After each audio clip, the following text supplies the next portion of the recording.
Saudações a todos, nossos votos de muita paz, sejam todos muito bem-vindos. E vamos a mais um encontro em que buscamos apontamentos sobre a educação do espírito à luz do Consolador. Ou seja, buscarmos entender cada vez mais profundamente as razões que nos levam a vivermos certas situações, as razões, ou sejam, as causas que antecederam determinadas situações que passamos a viver, né?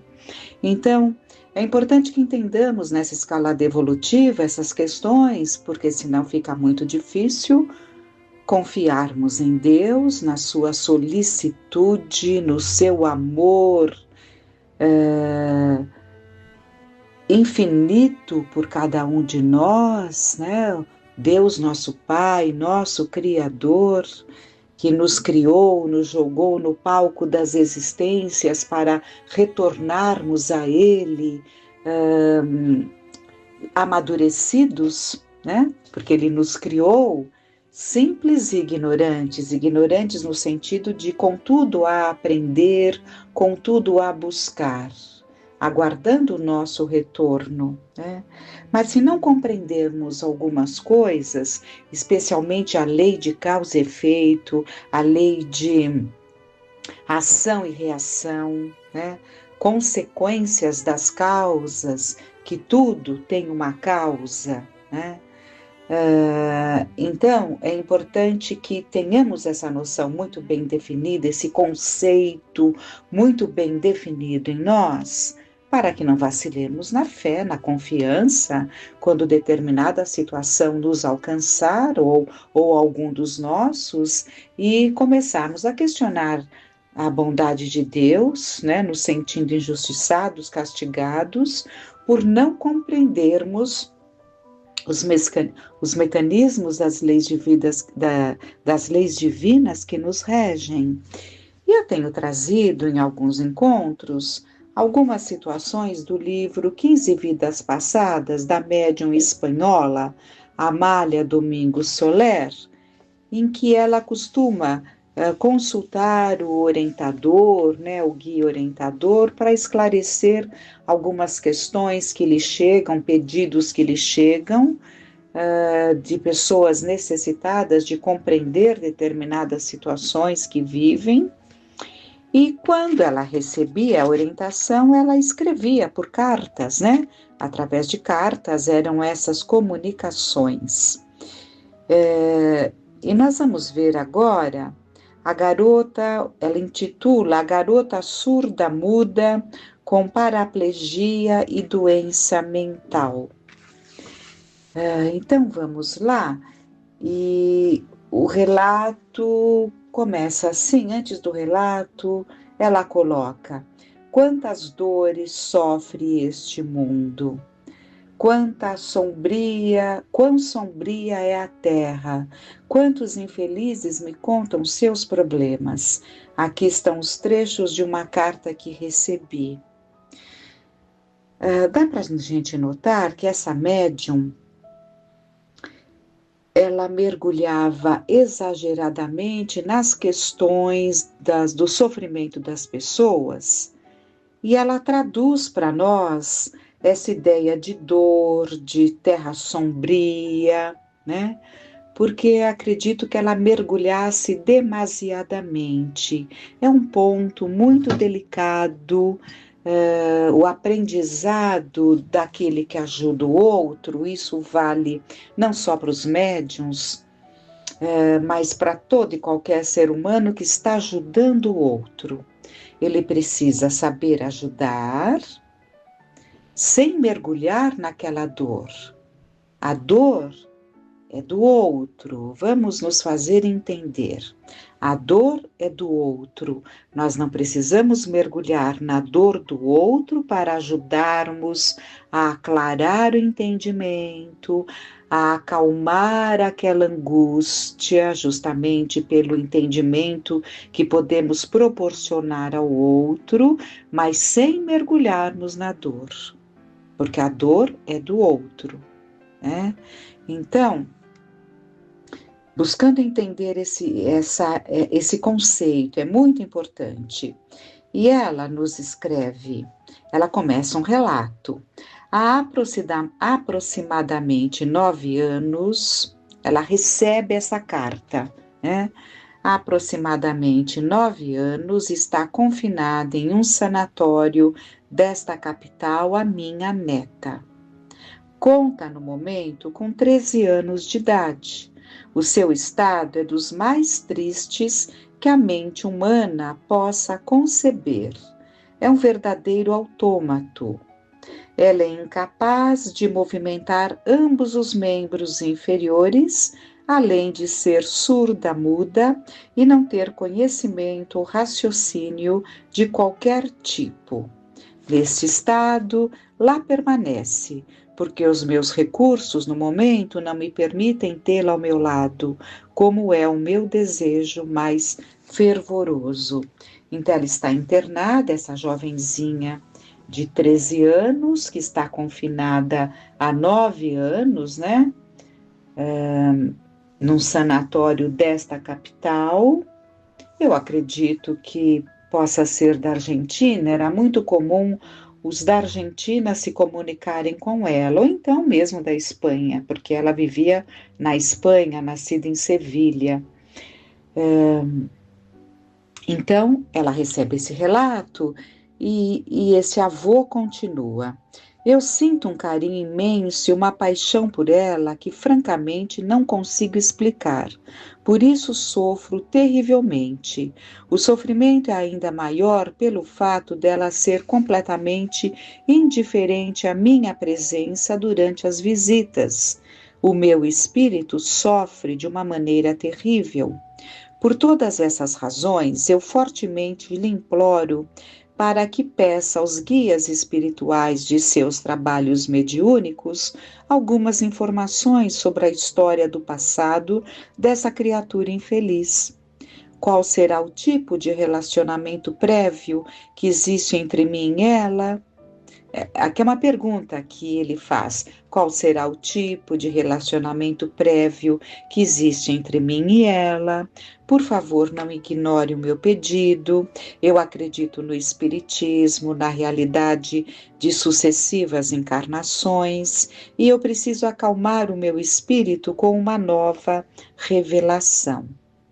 A médium Amália comenta: a demanda de um ser que sofre sempre tem sido sagrada a mim. Tentei pedir ao meu espírito guia esclarecimentos sobre esses dois seres tão infelizes e ele respondeu o seguinte. Agora começa a psicografia que veio através da malha do orientador. E eu acho interessante essas respostas que são dadas, porque elas ficam de fácil entendimento a todos, porque ele usa uma linguagem bastante simples, né? De uma forma bem simples mesmo, então isso ajuda no entendimento, não é? Então ele diz: são justas a ansiedade e a perplexidade do irmão que se aproximou de você para pedir ajuda.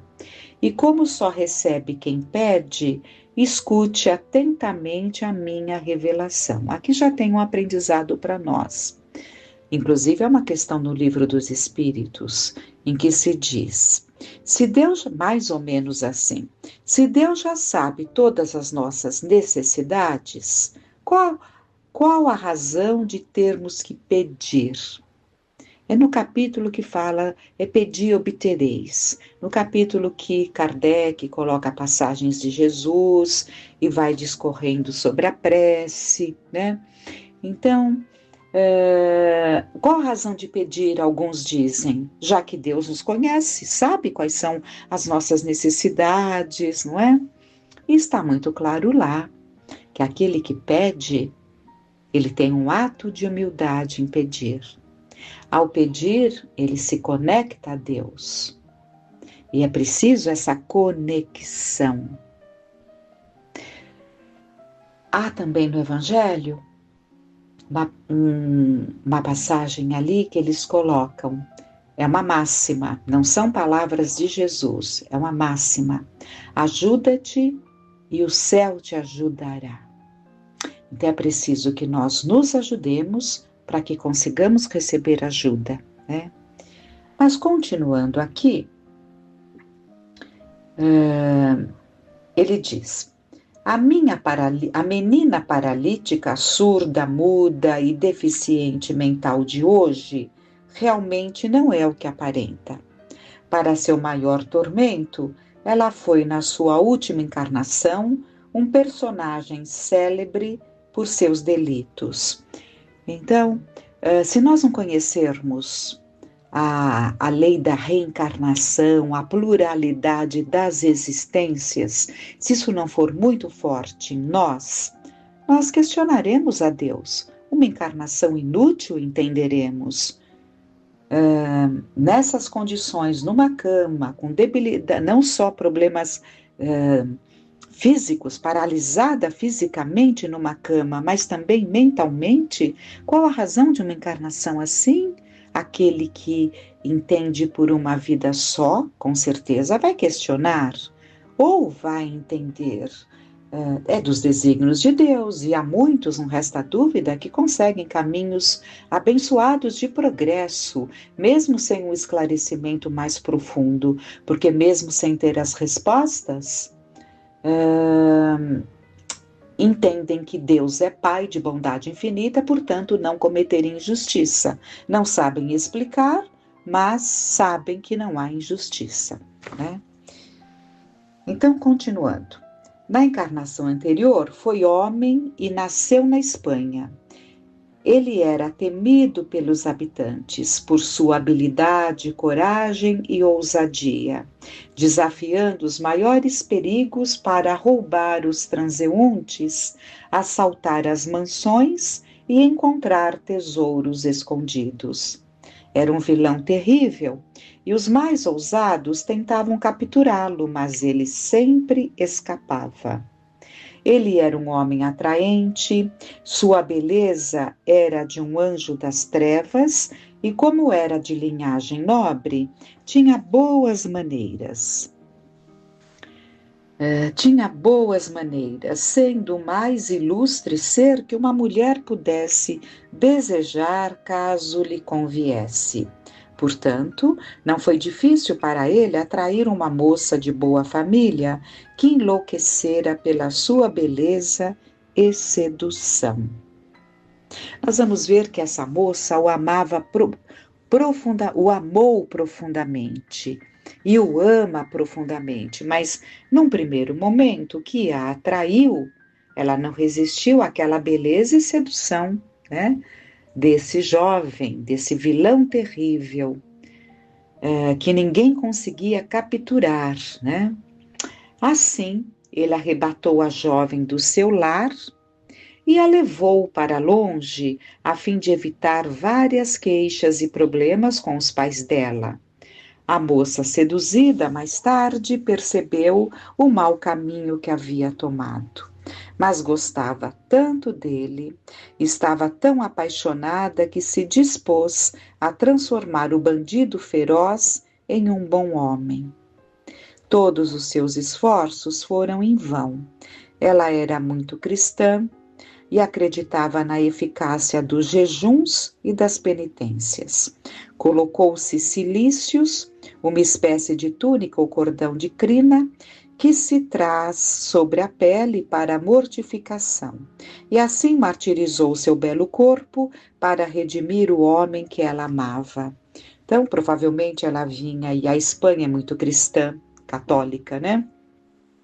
Ela vinha do catolicismo e houve tempo em que se acreditava que flagelando o corpo, né, judiando do próprio corpo, castigando o próprio corpo, estaríamos agradando a Deus e conquistando coisas que necessitamos. Aqui no caso, ela pedia pela modificação do marido tão amado. Então ela se penitenciava, porque ela acreditava nos jejuns, ela acreditava nas penitências, é a forma de crer, né? E para ela isso tinha um resultado, assim ela entendia, né? E se machucava, então era comum colocarem os próprios padres, né? Eles faziam muito, há muitos filmes nesse sentido. Eles se machucavam, se chicoteavam, colocavam ali faixas com pregos, com espinhos para se macerarem, porque achavam que com isso estariam castigando aquela alma que eles consideravam ali que estava em pecado, né? Mas ele se cansou dos seus sermões e lamentações, e depois de praticar com a quadrilha mais um assalto e matar muitas vítimas, disse para um dos seus companheiros: a mulher que me acompanha há muito tempo nos atrapalha. Cada dia vai se tornando mais escrupulosa e mais devota. Deem um jeito nela, façam com que ela suma para o bem de todos, a fim de ganharmos tempo. O bandido cumpriu as ordens de seu chefe em um lugar bem deserto, onde a terra fora sulcada por profundos desfiladeiros. Em um deles atirou a jovem apaixonada. A mulher, que era boa e fiel, tornou-se redentora. E como é natural acontecer com esse nível elevado de almas, crucificaram-na. Então, almas mais preparadas junto de pessoas de baixo padrão vibratório dificilmente são aceitas, né? Deus, na sua infinita bondade, as coloca ali para ajudar, né? Mas quantas vezes são rejeitadas, não são aceitas. Aqui nós vemos um caso de casal, né? Desse amor, dessa ligação profunda que ela tinha por ele, e percebemos que isso não foi só lá atrás, isso continua acontecendo. Quantas mulheres percebem que estão com alguém altamente perigoso, pelo seu padrão vibratório inferior, pelo seu comportamento, mas continuam achando que podem modificar o outro. Dizer que isso não é possível não seria verdade. Mas podemos afirmar que quando se nota que o outro não está aberto a mudanças, não esperemos mudanças. E é muito comum mulheres, ou até homens, né? Mas mulheres passarem por situações muito difíceis, chegando a serem machucadas, feridas, altamente feridas, quando não mortas, por insistir em permanecer ao lado de alguém que já perceberam que não convém, não é? Então nós temos que compreender bem, as nossas atitudes devem ser sempre coerentes. Ela percebeu, nós lemos, a moça seduzida mais tarde percebeu o mau caminho que havia tomado, mas gostava tanto dele, né? Então, reflitamos sobre isso, né? Há situações que mesmo nos doendo, nós temos que tomar atitudes, né? Bom, aí ela se torna redentora. O que esse espírito quis dizer? Desencarnada, ao invés de odiá-lo, ela passou a ajudá-lo, né? Tempos depois, em um confronto com outros bandidos, uma parte do bando morreu, incluindo o chefe. Quando chegou ao mundo espiritual, foi ele recebido por sua redentora. Disposta a continuar sendo seu anjo da guarda, na verdade, ela o amava demais. Permaneceram bastante tempo no além e ela o foi preparando para começar o reajuste de suas contas. Foi tanto que insistiu na sua conversão e tal luz recebeu dos outros bons espíritos que o bandido de ontem é a menina paralisada de hoje. Então ela foi tentando ajudá-lo, né, para que ele se interessasse por uma encarnação proveitosa, porque Deus dá o tempo para a reflexão. Porque nós podemos pensar, um bandido desse desencarnou, tem que voltar para a carne novamente para tentar melhorar, né? Mas Deus aguarda na sua sabedoria, vai aguardar o tempo necessário para que ele comece a ter ideias novas, arrependimento, seja visitado pelo arrependimento, para que comece a desejar a reparação. E quando ele deseja a reparação, o espírito nessas condições, ele vai analisar o que ele precisa, porque não é fácil vencer esse pendor, esse caráter, essa tendência a se apropriar do que é do outro, independente do que tenha que se fazer para se apropriar. Tirar vidas não é problema. Então, não é de uma hora para outra que um espírito com essa condição modifica-se, precisa de muitas. E uma das formas abençoadas é paralisar o espírito. Porque se não paralisa, ele vai, provavelmente, logo ele estaria no crime. Então, paralisa-se o espírito e ele terá o tempo, porque a debilidade era orgânica. Em espírito, ele estava refletindo, raciocinando, com um corpo que não lhe correspondia às vontades, porque estava paralisado, tanto fisicamente quanto mentalmente. E isso proporciona ao espírito a oportunidade da reflexão. Ele não era um andarilho para cá e para lá, buscando sempre oportunidades. Viu-se ali entravado numa cama. Então, tudo isso vai ajudando o espírito a dar o primeiro passo para que numa encarnação seguinte, Deus é que saberá as necessidades. Quando falamos Deus, é porque é Deus acima de tudo, né? Juntamente com Jesus, que é o nosso mestre, ele nos enviou, ele nos deu as mãos de Jesus, né? E é um trabalho conjunto com os bons espíritos que vão ali mergulhar nas necessidades de cada um de nós e arquitetar o plano para a encarnação futura.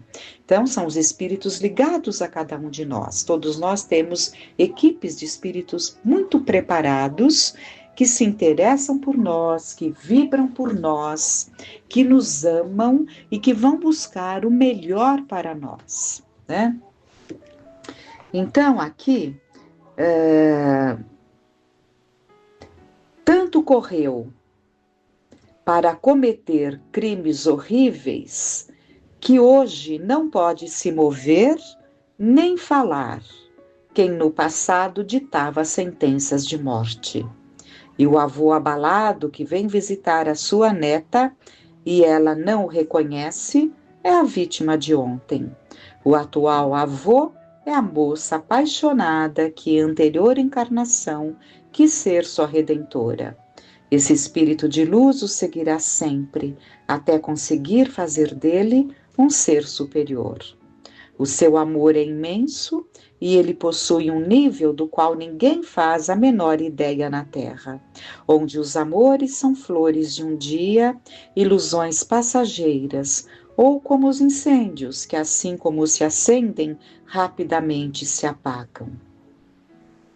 Então, o seu amor é imenso, repetindo, e ele possui um nível do qual ninguém faz a menor ideia na Terra, onde os amores são flores de um dia, ilusões passageiras, ou como os incêndios, que assim como se acendem rapidamente se apagam.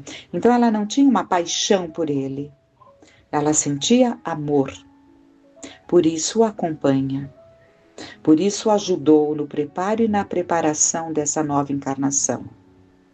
O amor que a moça tinha por esse malfeitor chegou a tal ponto de sua autopunição. que ela vai acompanhá-lo sempre, porque não será fácil. Serão encarnações de renúncia a encarnar ao lado de alguém de padrão vibratório tão inferior, porque a mudança demora, né? Vai prendê-lo em seus braços em todas as suas encarnações. Estará ligada a ele de uma forma ou de outra, mesmo durante o sonho, murmurando ao seu ouvido: tenha coragem de pagar suas contas.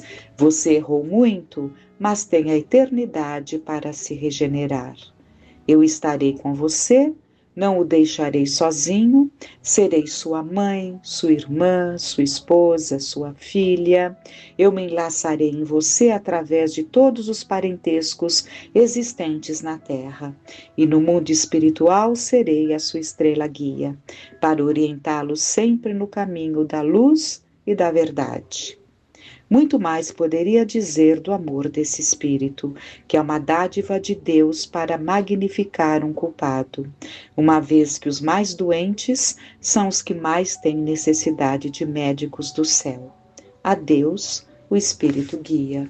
Por isso que Jesus fala num determinado momento: eu não vim para os sãos, mas para os doentes. E o amor dela era tão profundo, e isso faz com que todos nós paremos e pensemos. Quantas vezes nas nossas vidas tomamos atitudes que acabam nos trazendo situações desastrosas? E vamos pensar nessa escalada evolutiva, né? De coisas que fizemos, coisas que viremos a fazer, e pensando especialmente nas que viremos a fazer, porque as que foram feitas, foram feitas. Mas pensando nas que viremos a fazer, lembrarmos a um texto tão maravilhoso que nos pede para nós lembrarmos todas as vezes que nós vamos dar um passo em falso, tomar uma atitude que vai desandar as nossas vidas, fazer algo com que vamos nos comprometer, sabe Deus por quanto tempo? Lembremos desses que choram por nós, que vibram por nós, que apostaram na nossa encarnação contando com a nossa força, com a nossa coragem. Esses amores que nos querem tão bem. Pensemos sempre. E a reflexão, para terminar, da médium é: quão bela é a missão dos espíritos que se amam. Se não fosse por eles, o que seria dos homens na Terra? Pois a maioria de nós tem uma história triste para contar. Bem-aventurados aqueles que amam e felizardos também aqueles que são amados. Mas sempre lembrando que ser amado é uma consequência de amar. O nosso foco deve ser amar. Nós nascemos para desenvolver a nossa capacidade de amar e não de sermos amados. O ser amado é uma consequência natural. E mesmo que não sejamos, não importa. O que realmente nos move, o que deve nos mover é o amor. Que Deus nos abençoe, nos envolva em suas bênçãos, que fiquemos em paz.